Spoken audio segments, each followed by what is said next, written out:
Madame, Monsieur, c'est avec un agréable plaisir que je vous retrouve sur les antennes de Reflet d'Afrique Télévision dans le cadre de cet entretien. J'ai le plaisir de recevoir le deuxième adjoint au maire de la ville de Douala, anciennement appelée communauté urbaine de Douala. Il est chargé, entre autres, de la coordination du programme de professionnalisation du secteur des mototaxis dans la ville de Douala.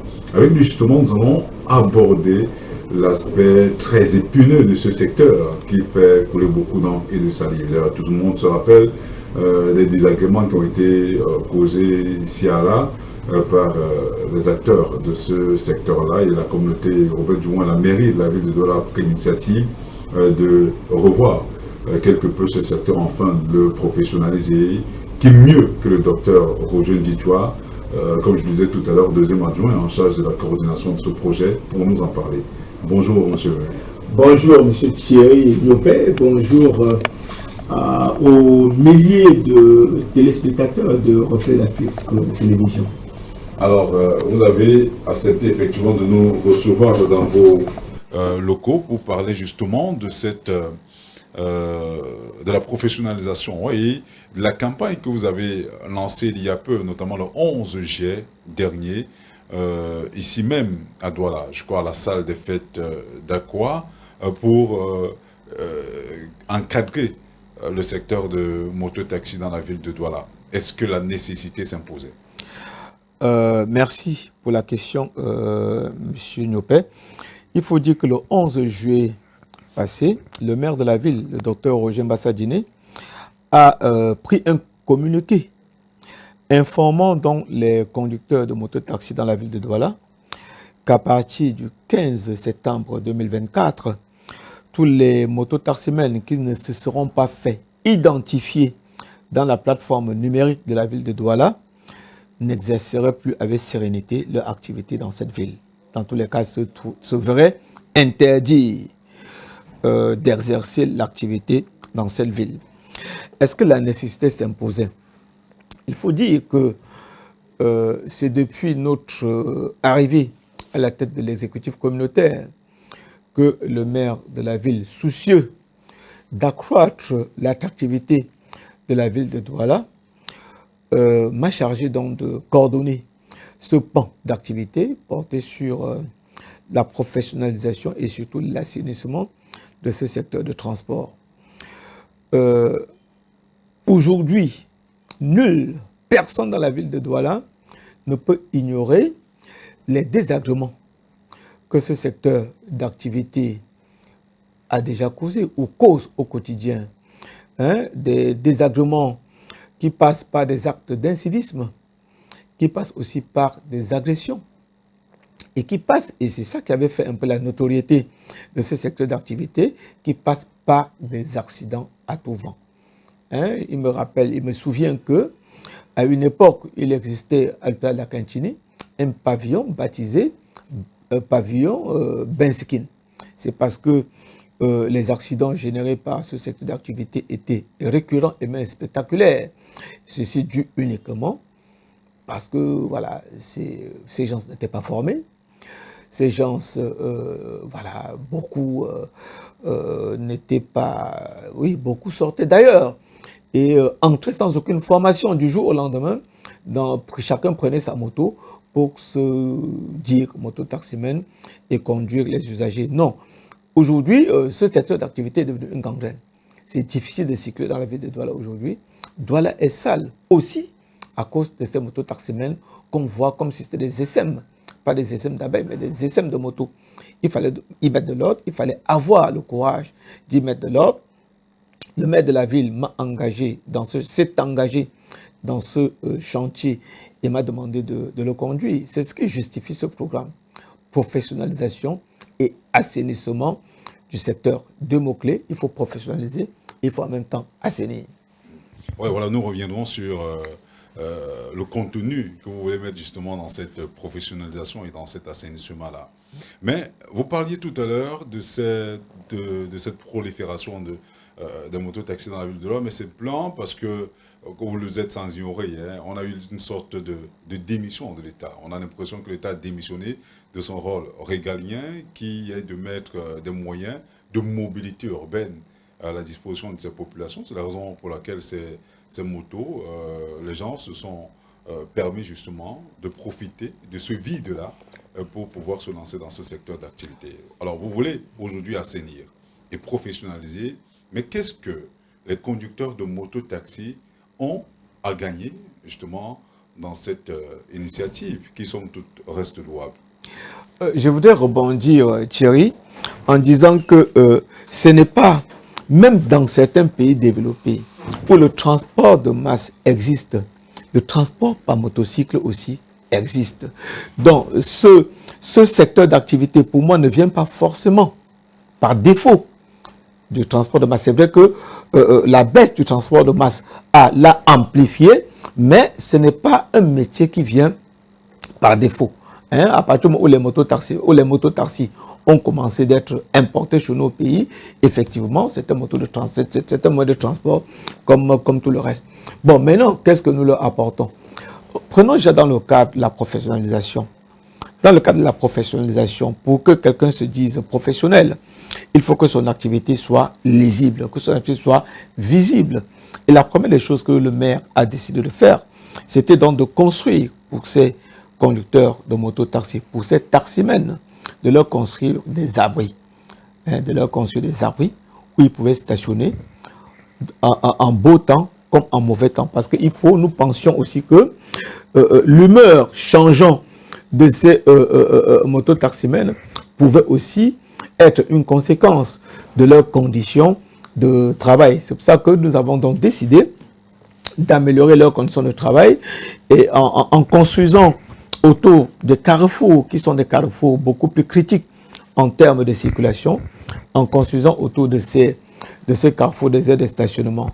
4 sites pilotes avaient été sélectionnés, les marchés avaient été passés parce que le maire aussi avait pour souci de soutenir les PME locales.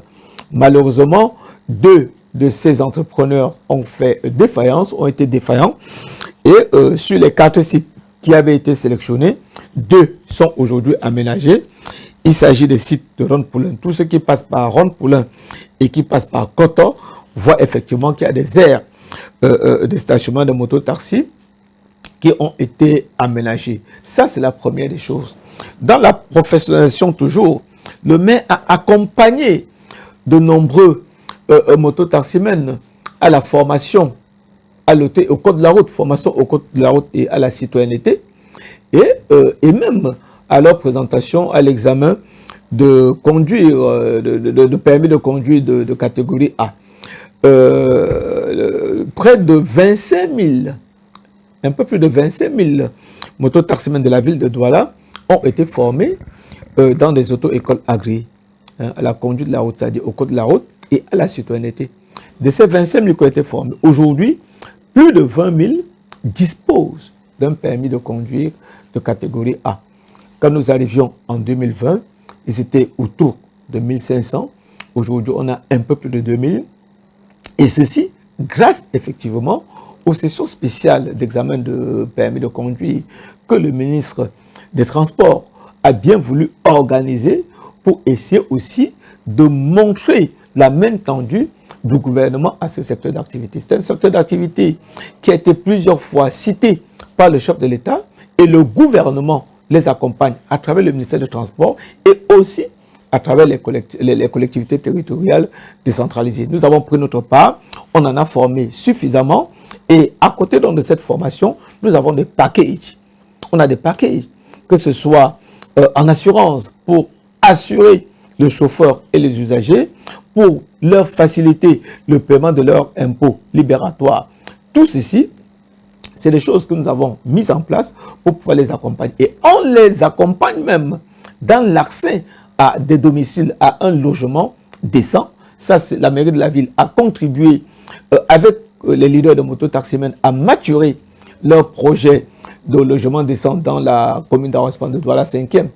Tout ceci montre effectivement qu'il y a un accompagnement avéré que le maire de la ville ou que la mairie de la ville a apporté à ces mototaximènes pour pouvoir effectivement prolonger le discours du chef de l'État et du gouvernement à dire qu'on les prend en compte, ils jouent un rôle important dans la mobilité urbaine à ce jour. Alors, avez-vous l'impression, justement, au regard du travail qui a été fait jusqu'ici à votre niveau par rapport à cette professionnalisation, que les acteurs de ce secteur d'activité adhèrent à cette initiative? Je n'ai pas qu'une impression, c'est une certitude. Une certitude, pourquoi une certitude? Parce que une chose que le maire de la ville m'avait recommandé au moment où il me confiait ce programme, c'était de dire, je souhaite que tout ceci se fasse en parfaite collaboration avec les syndicats de mototaxi. Et je puis vous rassurer que le programme que nous sommes en train de mettre en œuvre aujourd'hui a été écrit de bout en bout, après discussion et avec concertation avec tous les leaders de la ville, les leaders syndicaux de la ville, de mototaxi, de la ville de Douala. Nous sommes accompagnés, on est soutenus par ces leaders. Et effectivement, maintenant, l'implémentation, il y a une phase de sensibilisation, il y a une phase pédagogique qu'il faut entamer maintenant.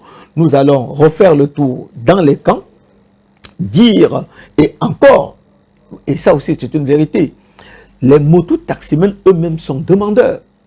Les mototaximènes eux-mêmes sont demandeurs de cette mesure parce que eux-mêmes sont victimes des agressions dans leur propre activité. Ils sont victimes d'agressions. On ne peut plus aujourd'hui compter le nombre de mototaximènes qui se sont fait voler, leurs motos, qui se sont fait voler leurs ressources journalières et qui se sont même vus agressés, poignardés. Ils sont nombreux. Donc, à un moment, c'est les populations qui avaient peur des mototaximènes. Aujourd'hui, les mototaximènes eux-mêmes ont peur de leur propre activité parce qu'eux-mêmes ne savent plus qui est qui dans cette activité. Les gens se déguisent en mototaximènes alors qu'en réalité, ce sont des agresseurs. Aujourd'hui, ils demandent à la ville de prendre, et aux autorités de prendre leur... qu'est-ce qu'on dit? Voilà, d'intervenir et d'assainir. Ils sont demandeurs. Donc, aujourd'hui, il n'y a vraiment... Nous sommes sereins. Nous savons qu'on l'a écrit ensemble et que c'est aussi un bien pour eux. Donc, voilà, on est serein. Et ce qui se passe aujourd'hui nous semble nous indiquer que nous sommes sur la bonne voie. Alors, justement, par rapport à ce travail de fourmi qui est abattu, on nous a parlé des points d'enregistrement. Quels sont ces points-là en termes d'information? Parce que c'est également notre rôle de la pédagogie. Absolument. Il y a 5 points qui ont été choisis dans la ville de Douala. Et il faut dire que ces 5 points ne concernent que les mototaximènes, on va dire, informels. Parce qu'à côté de ce secteur informel de mototaximènes, il y a quand même des sociétés qui se sont créées, qui paient les impôts et qui exercent dans ce secteur d'activité de transport par moto. Il y a, pour ne pas les citer, il y a BI, il y a Clando et il y a Gozem, je pense. Voilà, ces sociétés, j'ai eu des réunions avec les responsables de ces sociétés et on ira à leur siège identifier leur personnel. Mais pour les autres, il y a 5 points dans la ville. Il y a à Douala 1er, nous avons la salle de fête d'Aqua. À Douala 2e, nous avons le centre multifonctionnel derrière la sous-préfecture, juste derrière la sous-préfecture de Douala 2e. À Douala 3e, c'est la mairie de Douala 3e. Douala 4e, c'est le cercle municipal de Bonabéry. Et Douala 5e, c'est la mairie de Douala 5e. Et je profite aussi par là pour vraiment remercier les maires des arrondissements qui ont bien compris le bien fondé de cette opération et qui ont accepté voilà, de participer à cette plateforme en nous mettant à disposition les salles des mairies des arrondissements pour pouvoir donc lancer de façon opérationnelle, mettre en œuvre, si vous voulez, cette opération d'identification. Alors, par rapport à ces identifications-là, ou cette identification, pour être plus clair, comment va-t-on reconnaître ces différents conducteurs de moto par zone? Parce que, à vous entendre parler, il y a 5 pôles qui constituent effectivement les 5 arrondissements de la ville de Douala. Douala 1er, 2e, 3e, 4e et 5e. Concrètement, une fois identifiés, vous allez dire comment ils le seront. Une fois identifiés, est-ce qu'il sera... comment cela se passera techniquement sur le terrain? Parce que c'est l'une des questions que les gens se posent. Oui, une fois identifiés, à terme, oui, lorsque le maire dit les mototaximens régulièrement identifiés, oui, il y a 2 phases d'identification. Il y a la phase numérique qui concerne l'administration. Nous entrons toutes les coordonnées, tous les contacts, toutes les codes d'identification du mototaximan dans notre base de données. Et ça, c'est l'identification numérique. Et il faut dire aux téléspectateurs que sur la chasuble, après, il y a l'identification visuelle. Après l'identification numérique, qui peut servir à l'administration, il y a l'identification visuelle qui sert à l'usager. Cette identification, c'est une chasuble. Je vais avoir l'honneur de vous montrer cette chasuble.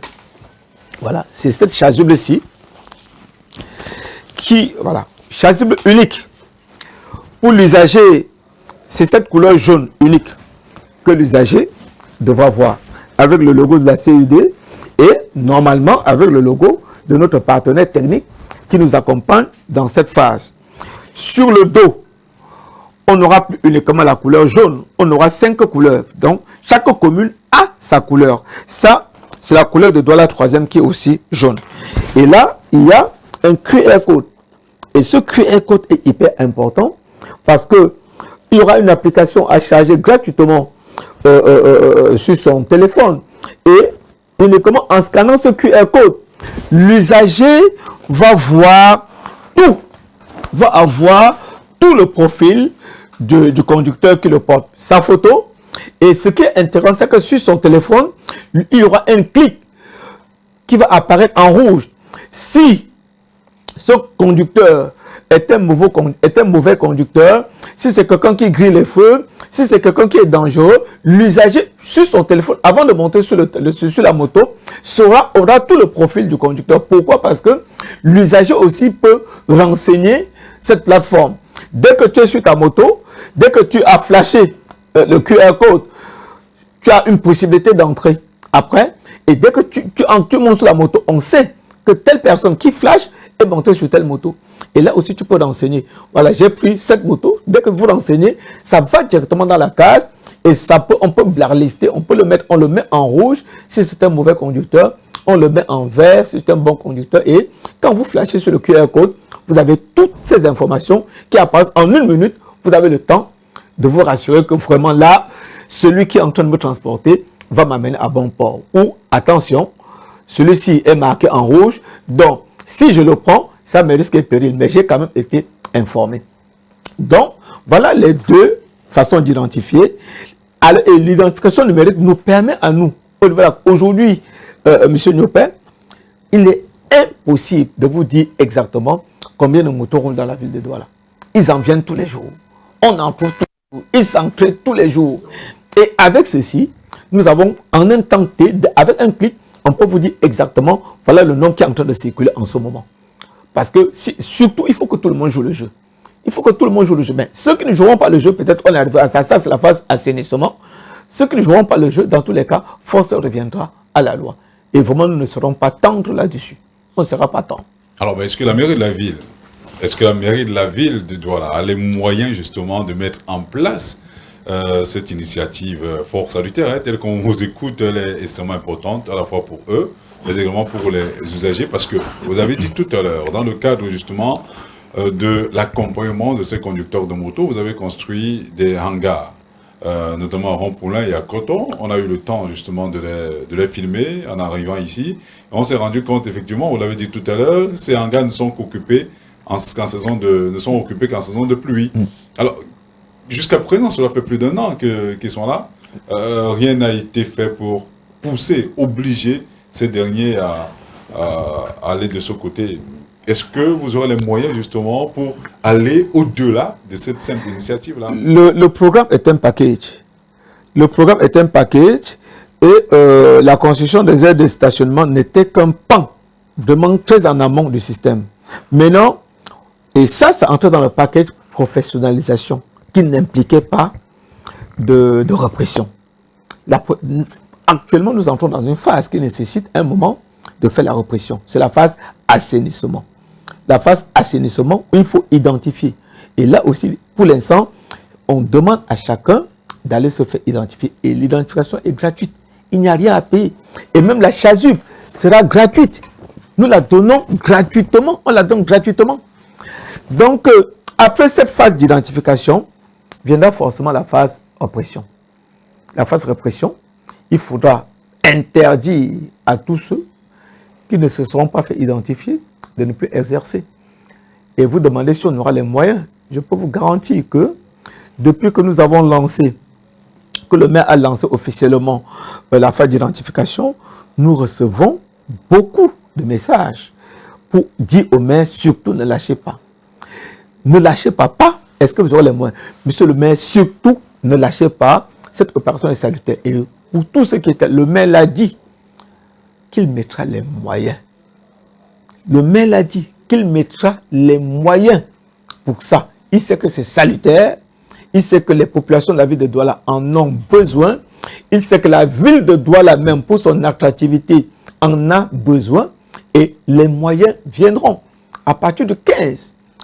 C'est la deadline que nous donnons à tout le monde de se mettre en règle. Que ce soit dans les carrefours, tout ce qu'on trouvera dans les carrefours, alors qu'ils devaient être dans les arbitres, tout cela seront pourchassés. Tous ceux-là qui n'auront pas porté, qui n'auront pas de chasuble parce qu'ils ne se sont pas fait identifier, on va les traquer. Ça prendra peut-être du temps parce que là, effectivement, la ville de Douala est grande.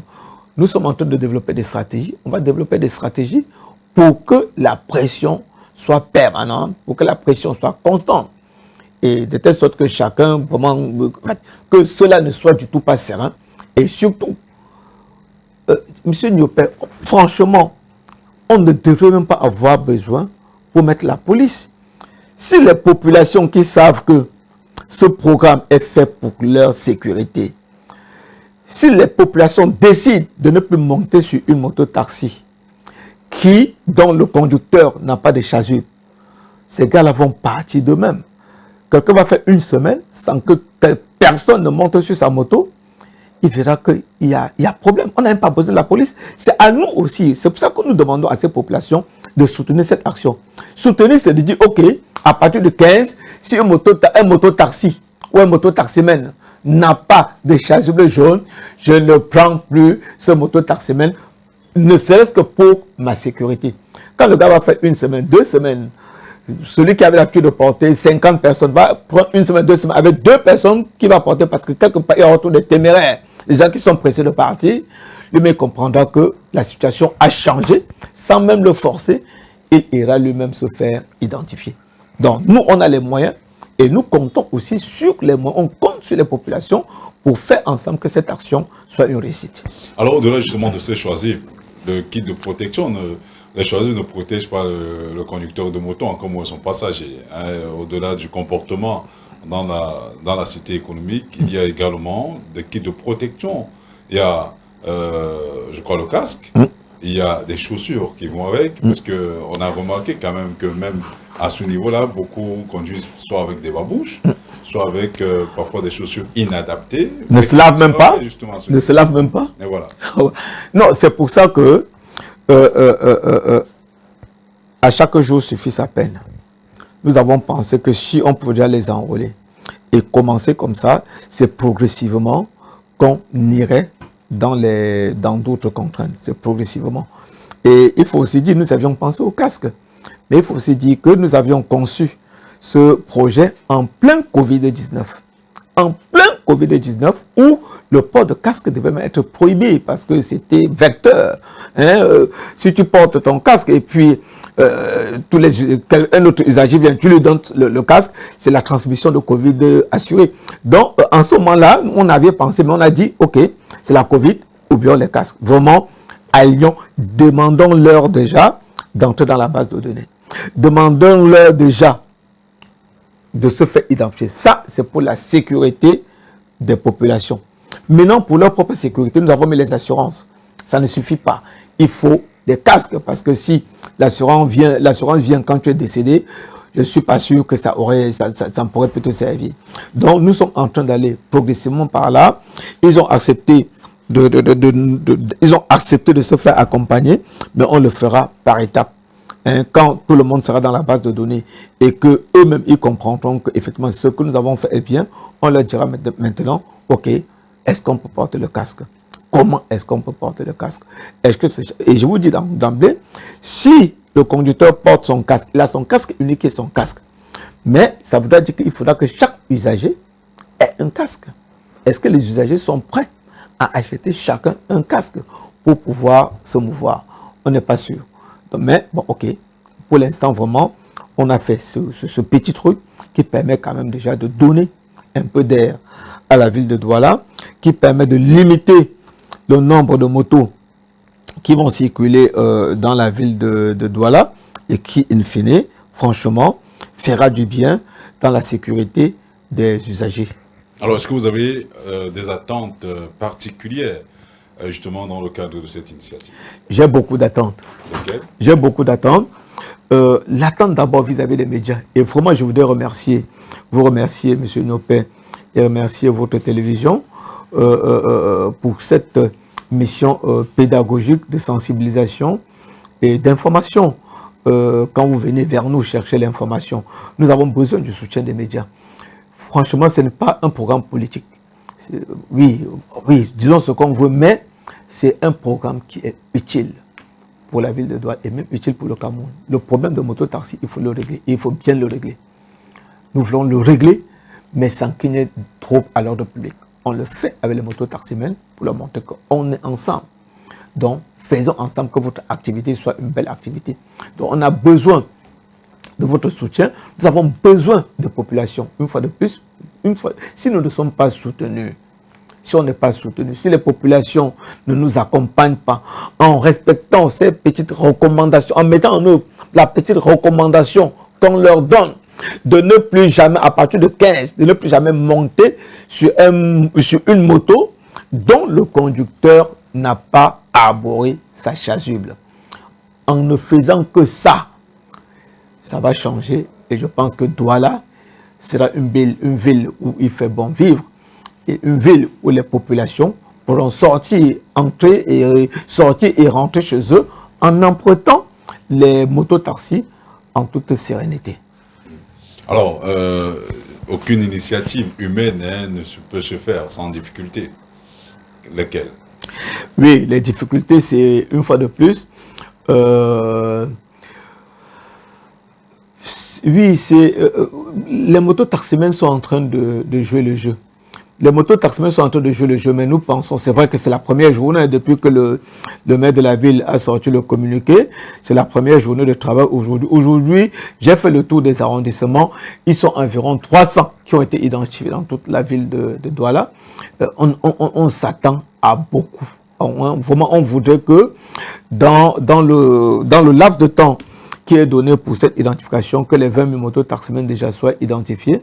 Les difficultés, vraiment, ça sera de ce côté-là, la lenteur de mototaxi et surtout la fronde que pourraient constituer les mototaximens qui n'ont pas qui ne sont pas camerounais, disons-le comme ça, et qui n'ont peut-être pas de carte grise, ou qui n'ont pas... Oui, on s'attend un peu à de petites résistances. Mais voilà, c'est quand elles arriveront qu'on essaiera de donner une bonne réponse. Mais on sait que la principale difficulté, nous avons le soutien des populations, puisqu'il y a des témoignages. On a le soutien des médias, parce que vous êtes là et beaucoup aussi sont déjà passés. On a le soutien des leaders, puisque tous les près de 32 leaders sont avec nous et sont sur le terrain pour mobiliser. Ils sont en train d'assurer la mobilisation de leurs membres. Bon, il faut maintenant que les mototaxis eux-mêmes arrivent et puis le tout sera joué. Voilà, monsieur le maire, nous arrivons fort malheureusement au thème de cet entretien fort enrichissant. Nous avons beaucoup appris et je crois que les téléspectateurs également. C'est une belle initiative. Nous vous accompagnerons le maximum, en fait, selon les moyens à notre disposition pour permettre justement au corps social de bénéficier de cette initiative assez intéressante. Merci d'avoir accepté de nous accorder cet entretien. Merci. Qui tourne autour de ce projet fort intéressant pour la mobilité urbaine, la coordination, la professionnalisation de ce secteur névralgique de l'économie camerounaise. Merci beaucoup. Nous y arriverons si Dieu le veut. Merci. Merci.